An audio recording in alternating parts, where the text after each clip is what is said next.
All vessels must comply with the rules concerning lights which are laid down in the International Regulations for Preventing Collisions at Sea. Navigation lights are used to prevent collisions at night or in times of reduced visibility. Vessels are required to show the proper navigation lights from sunset to sunrise in all weather conditions and in conditions of reduced visibility. All vessels must display basic navigation lights. These lights indicate whether a vessel is under sail or power, the direction of the vessel, the likely size, the activity. Additional specific sets of lights are used by vessels to indicate that they're engaged in a specific job or that they're under restrictions. According to the International Regulations for Preventing Collisions at Sea, navigation lights have a specific color: white, red, green, yellow, or blue, arc of illumination,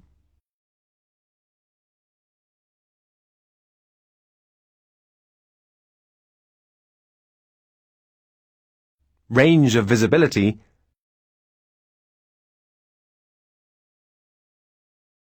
and location.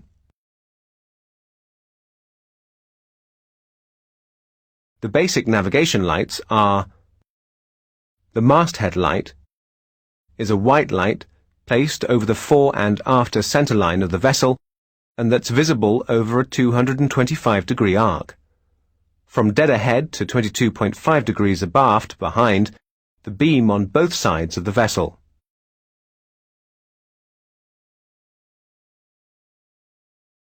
The all-round light is a light with a color determined by its use and is visible over a 360-degree arc.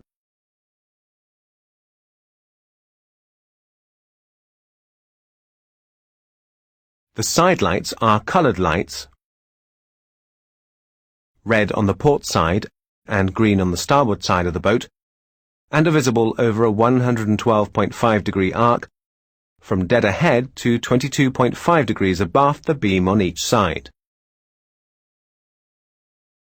The stern light is a white light, centered dead astern, and is visible over a 135-degree arc. The side lights can be combined in one lantern at the bow.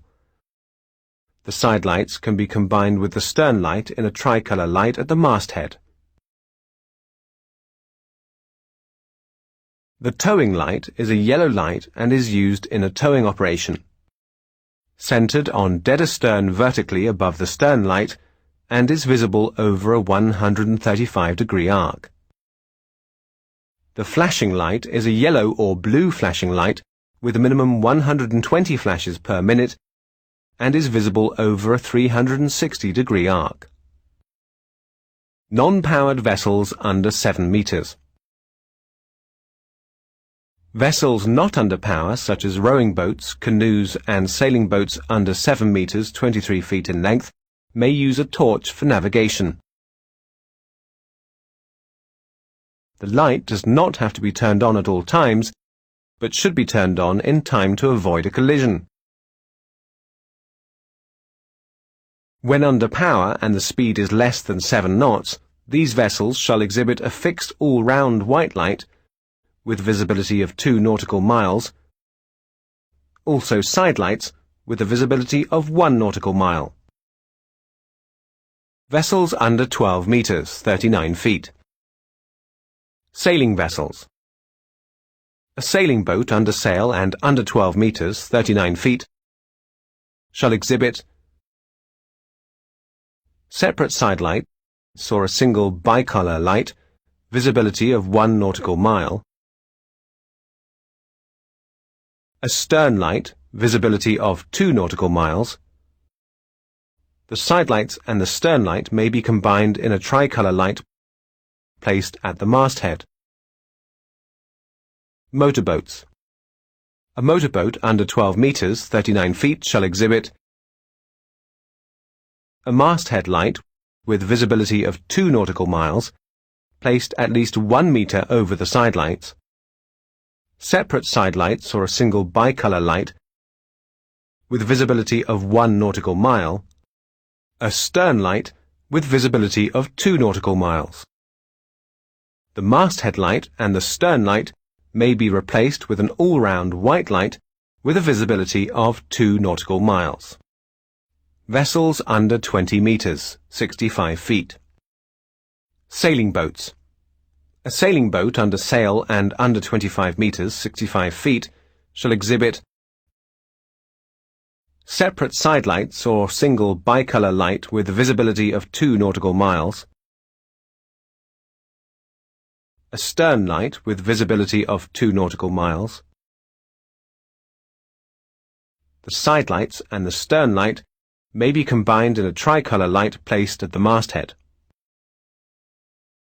In addition, they may also display a red and green all-round light, the red being the top light with visibility of 2 nautical miles. In this case, the sidelights and the stern light must be separate, not in tricolor combination. A sailboat under sail, when also being propelled by machinery, shall exhibit forward where it can best be seen a conical shape, apex downwards. A vessel of less than 12 meters in length is not required to exhibit this shape, but may do so. A sailing boat under power is considered to be a powerboat and must follow the rules of the road for powerboats. Motorboats. A motorboat less than 20 meters, 65 feet, shall exhibit a masthead light with visibility of 3 nautical miles, placed at least 2.5 meters over the upper deck. Separate sidelights or a single bicolor light with visibility of 2 nautical miles. A stern light with visibility of 2 nautical miles. Vessels over 20 meters, 65 feet. Sailing vessels. A sail vessel under sail and over 20 meters, 65 feet, shall exhibit separate sidelights, a stern light. The sidelights and the stern light may not be combined in a tricolor light. In addition, they may also display a red and green all-round light, with the red being the top light. Motorboats. A motorboat over 20 meters, 65 feet, and less than 50 meters, 164 feet, shall exhibit a masthead light with visibility of 5 nautical miles positioned over the sidelights, separate sidelights, a stern light. When the motorboat is more than 50 meters, 164 feet, it must show 2 masthead lights with visibility of 6 nautical miles, with the forward masthead light positioned lower than the aft masthead light. An air cushion vessel. An air cushion vessel, when operating in non-displacement mode, in addition to the lights for a power-driven vessel, shall exhibit an all-round flashing yellow light where it can best be seen. A towing vessel.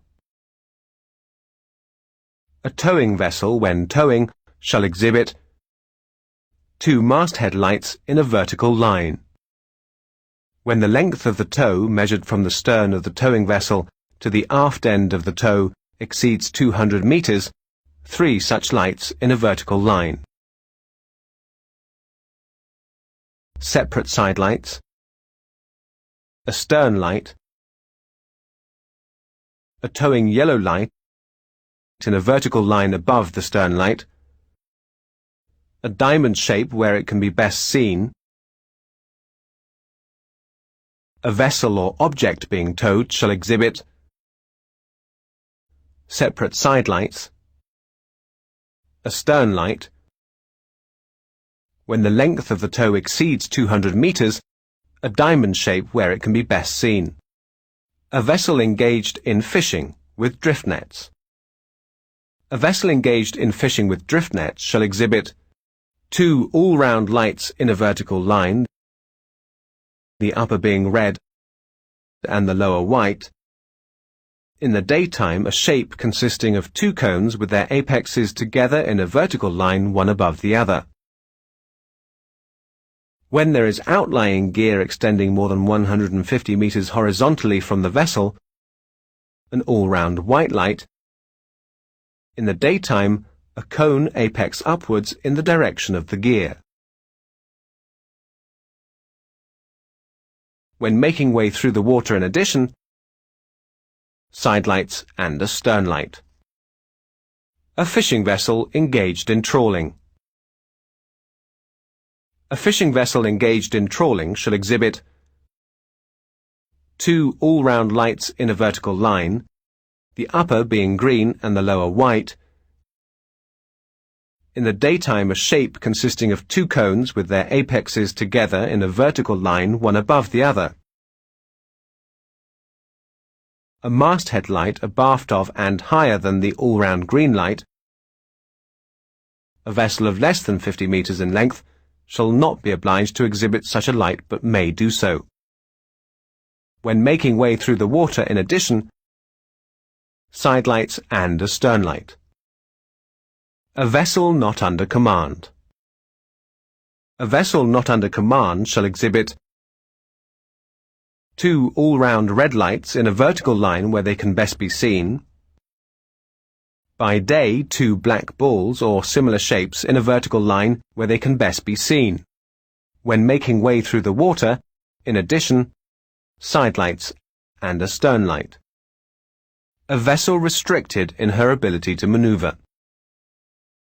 A vessel restricted in her ability to maneuver shall exhibit three all-round lights in a vertical line where they can best be seen.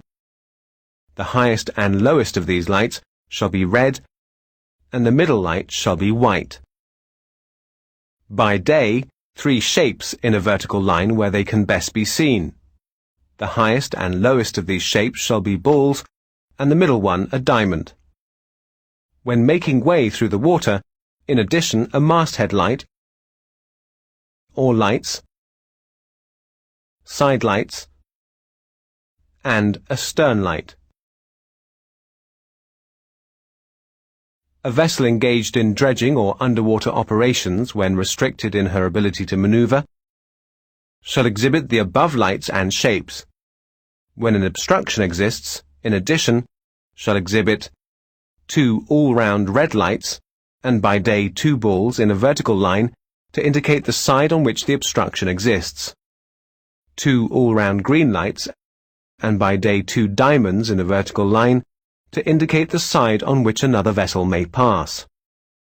A vessel engaged in diving operations. A vessel engaged in diving operations shall exhibit three all-round lights in a vertical line where they can best be seen. The highest and lowest of these lights shall be red, and the middle light shall be white. Also, the International Code Flag A, not less than 1 meter in height. Measures shall be taken to ensure its all-round visibility. A vessel engaged in mine clearance operation. A vessel engaged in mine clearance operations shall, in addition to the lights for a power-driven vessel, exhibit three all-round green lights or three balls. One of these lights or shapes shall be exhibited near the foremast head and one at each end of the foreyard. These lights or shapes indicate that it's dangerous for another vessel to approach within 1,000 meters of the mine clearance vessel. A vessel constrained by her draft. A vessel constrained by her draft, in addition to the lights for a power-driven vessel of her class, shall exhibit three all-round red lights where they can best be seen in a vertical line. By day, a cylinder. A vessel engaged on pilotage. A vessel engaged on pilotage duty shall exhibit, at or near the masthead, two all-round lights in a vertical line, the upper being white and the lower red. When underway, also side lights, and a stern light. A vessel at anchor. A vessel of more than 50 meters in length and at anchor shall exhibit where it can best be seen. In the forepart, an all-round white light. At or near the stern, an all-round white light placed at a lower level than the forward light, and, by day, one black ball. A vessel of less than 50 meters in length, at anchor, shall exhibit an all-round white light where it can best be seen, and by day one black ball. A vessel at anchor may, and a vessel of 100 meters and more in length shall, also use the available working or equivalent lights to illuminate her decks. A vessel aground. A vessel aground shall exhibit an all-round white light in the forepart of the vessel. At or near the stern, an all-round white light placed at a lower level than the forward light. 2 all-round red lights in a vertical line. By day, 3 bulls in a vertical line. A vessel of less than 50 meters in length shall exhibit where it can best be seen an all-round white light in addition, 2 all-round red lights in a vertical line. By day, 3 bulls in a vertical line.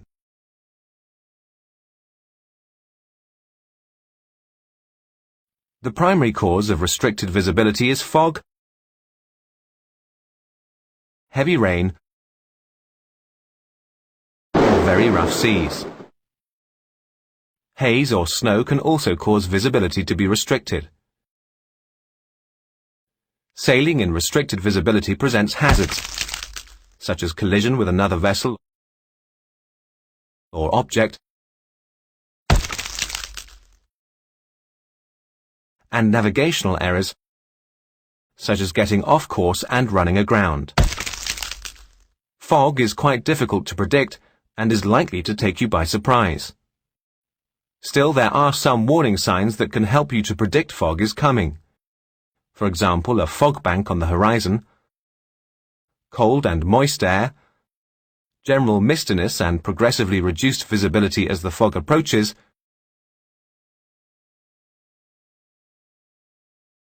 also misty and diffused navigation lights at night. The first thing to do when you notice approaching fog is to plot an accurate fix on the chart as soon as possible. If for any reason you cannot get an accurate fix, then rely on your dead reckoning or estimated position. Start sounding your foghorn. Sailing vessels must sound 1 prolonged blast plus 2 short blasts every 2 minutes.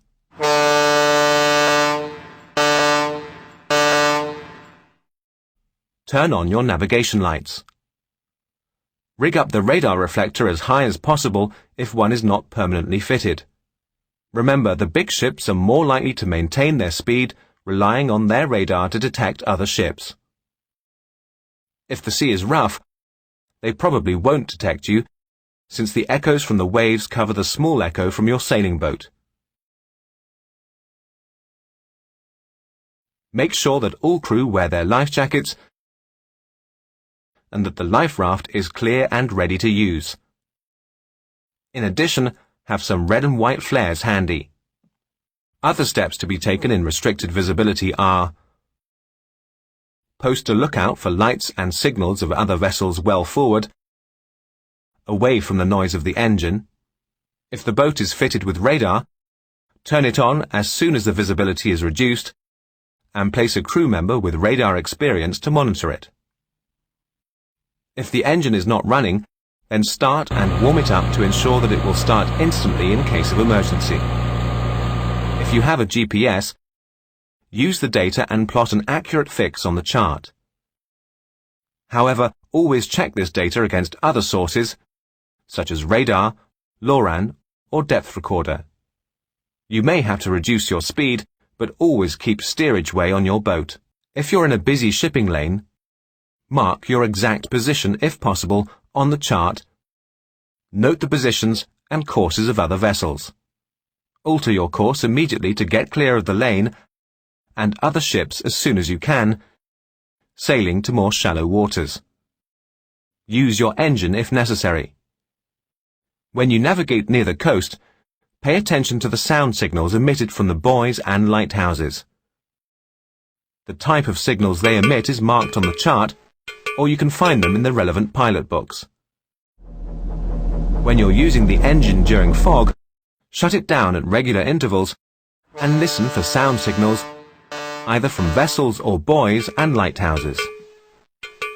When you're navigating near the coast or in a channel and the visibility is restricted, consult the echo sounder or depth recorder. Try to follow a depth contour on the chart that provides navigable waters and is clear of charted hazards.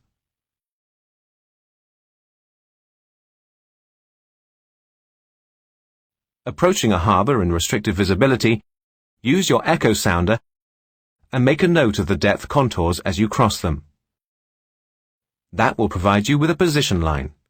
Additionally, locate a buoy on the chart and sail close to it, following the nearest depth contour.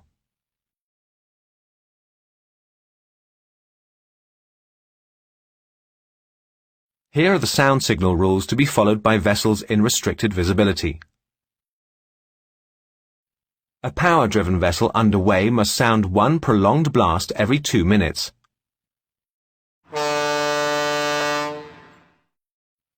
A power-driven vessel underway but stopped and making no way through the water must sound 2 prolonged blasts every 2 minutes with an interval of about 2 seconds between them.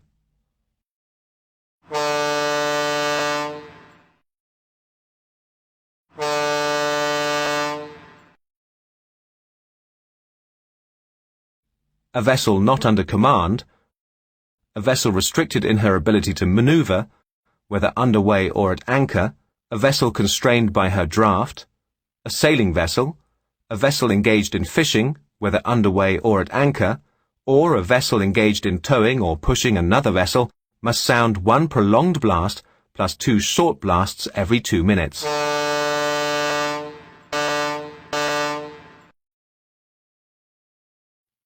A vessel at anchor must ring the bell rapidly for 5 seconds every 1 minute.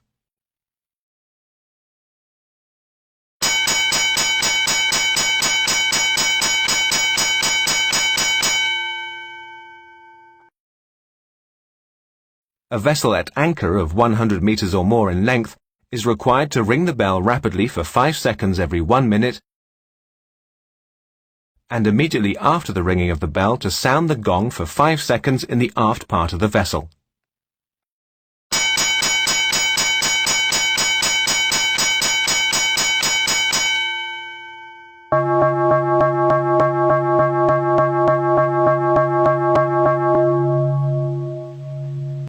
A vessel at anchor may, in addition to the bell and/or gong, sound 1 short, 1 prolonged, and 1 short blast to give warning of her position and of the possibility of collision to an approaching vessel.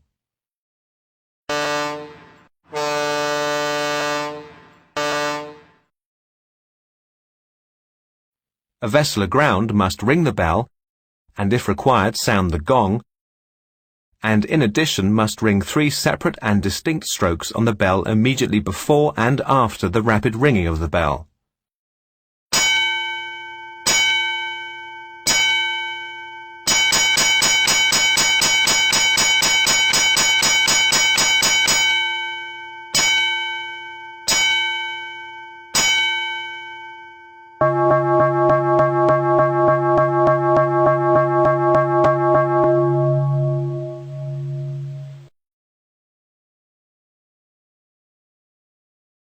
A vessel of less than 12 meters in length is not obliged to give the previously described signals, but if she does not, shall make some other efficient sound signal at intervals of not more than 2 minutes.